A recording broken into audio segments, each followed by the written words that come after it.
Il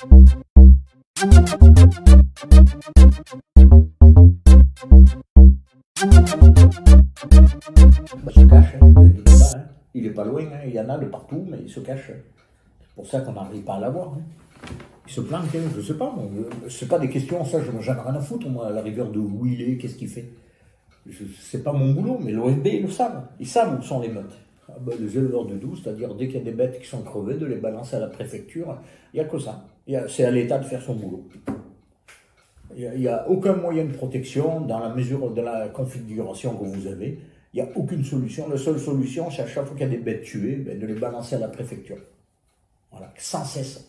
Jamais arrêté. Jamais arrêté. Alors après, l'État va vous dire, vous n'avez pas le droit d'amener des produits crevés ou des vaches crevées d'ici là.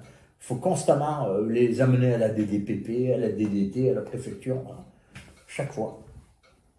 Les amener avec les tracteurs, bloquer la circulation. Il n'y a que ça. De toute manière, quand ça va bloquer, je vous garantis que ça y est dedans. Hein. Ça y est, le loup. De toute manière, dans les revendications syndicales, elles y sont. Hein. On en a marre du loup. Le loup, on n'est pas dans les grandes plaines là-bas des pays de l'Est où il y a des kilomètres et des kilomètres carrés de pampa, où c'est sauvage, où voilà, il y a des maisons d'habitation de partout. C'est ingérable. C'est ingérable. En montagne, il y a des touristes de partout, c'est ingérable. Même on perd des alpages parce que, ben, comme vous avez dit, les gars qui ne veulent pas de chiens de protection parce que après les touristes ont peur, ça fait fuir les touristes, c'est ingérable en France. On ne peut pas avoir du loup en France, c'est impossible. Le loup, il existe à l'état naturel dans les pays de l'Est. Eh ben, ceux qui veulent le voir, qu'ils y aillent. Mais c'est pas adapté ici, comme l'ours dans les Pyrénées, c'est pas adapté. Non, c'est du sauvage. Il faut arrêter. Le loup, c'est pas un Yorkshire. Et ce qu'il faut, c'est se débarrasser de ces idées-là.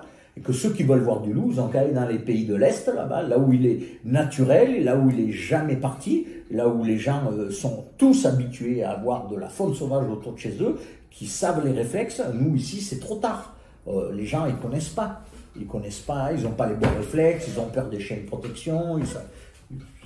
Ça peut pas être. C'est impossible. Moi, trouvez-moi un éleveur qui cohabite avec les loups. Au comité loup de la Drôme, il y a 2 ans, il me dit, les pro-loups, ils m'ont dit, écoutez, on va vous montrer des éleveurs. J'attends toujours. Hein. Moi, prouvez-moi, si je suis mauvais, il n'y a pas de souci. Expliquez-moi comment il faut faire. Mais il n'y a pas de solution. Parce que s'il y en avait, on les aurait. On n'est pas plus con que les autres. Hein. C'est pas le plaisir de se faire bouffer des brebis. Hein. On n'a rien demandé, nous. Hein. Nous, ce qu'on veut, c'est vivre tranquillement. Les loups, vous en faites ce que vous voulez. Vous voulez compter comme vous voulez. De toute manière, tout est fait pour nous embrouiller. Compter les loups, c'est fait pour nous embrouiller. Parce qu'ils nous disent qu'il n'y en a que 1000 en France, ou 900. C'est impossible qu'il y ait 900 loups en France. Avec les dégâts qu'il y a, avec les chiens de protection qu'il y a. C'est impossible. Donc on nous embrouille, on nous ment. Non, on s'en fout qu'il y ait 900 loups, on s'en fout qu'il y en ait 10 000. Ce qu'on veut, c'est vivre tranquillement, qu'on ne soit pas attaqué. Donc il y en ait 2 ou 20 000, on s'en fout. S'ils ne nous attaquent pas, tout va bien, et qu'on n'ait pas besoin d'avoir des chiens de protection. C'est invivable. On n'est pas dans les grandes contrées des pays de l'Est où les Kangas, ils courent des kilomètres et des kilomètres, hein, et qui peuvent défendre les troupeaux et qu'il n'y a pas de maison d'habitation. Ici, vous avez des maisons d'habitation, vous avez des routes, vous avez des chemins de randonnée, vous avez des cyclistes. C'est invivable, oui. Regardez les chiffres, il y a toujours autant on a tous les moyens de protection dans la Drôme et les chiffres sont toujours extraordinaires. On est à 600 ou 700 bêtes tuées. Avec les chiens de protection, avec les clôtures, et encore, il y a beaucoup d'endroits où on ne va plus pâturer parce que c'est trop dangereux. On sort toujours beaucoup plus tard parce qu'on sait que quand elles sont dedans, elles sont à l'abri. On rentre plus tôt pour ne pas avoir des soucis. Donc on perd des journées d'herbe, on perd, voilà, et on intensifie le système. Alors je comprends pas, le concitoyen, il veut plus que les bêtes soient dedans, mais nous, on est obligé de les rentrer de plus en plus pour être tranquille.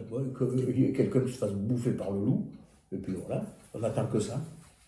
Qu'un citoyen, un bon citoyen, hautement placé au niveau de l'hémisphère du gouvernement, se fasse bouffer par les loups.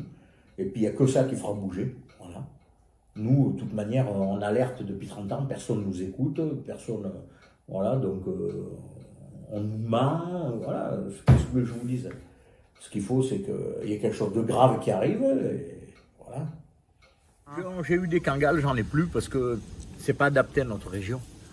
Parce que ça court énormément, c'est très violent comme chien, et C'est des zones ici trop habitées, on ne peut pas avoir des chiens comme ça. C'est efficace contre le loup, c'est très bien, mais bon, quand c'est habité, on peut. Le Kangal, c'est bon pour les grands espaces. Et quand en 30 secondes, il est chez le voisin. S'il a un chat, il va bouffer le chat. C'est violent, quoi. Non, mais ce qu'il faut, c'est déblayer le loup. Il faut se défendre. Le Kangal, c'est idéal. Mais le problème, si vous avez des cyclistes, si vous avez une meute de 5 ou 6 Kangals, les cyclistes, ils voient ça, ils sont terrorisés, quoi. Les mecs, ils lâchent les vélos, ils partent en courant, ils hurlent, voilà, quoi. Parce qu'ils ne sont pas là pour s'amuser. Et si en plus les cyclistes, ils ont un chien qui court à côté, ben, ils vont le dégommer, le chien. Et là, ça sera violent. Quand ils vont le dégommer, ils vont le tirer de tous les côtés. Les patrons, quand ils vont voir que leur chien se fait stripper, ils vont être terrorisés, ils ne reviendront plus jamais.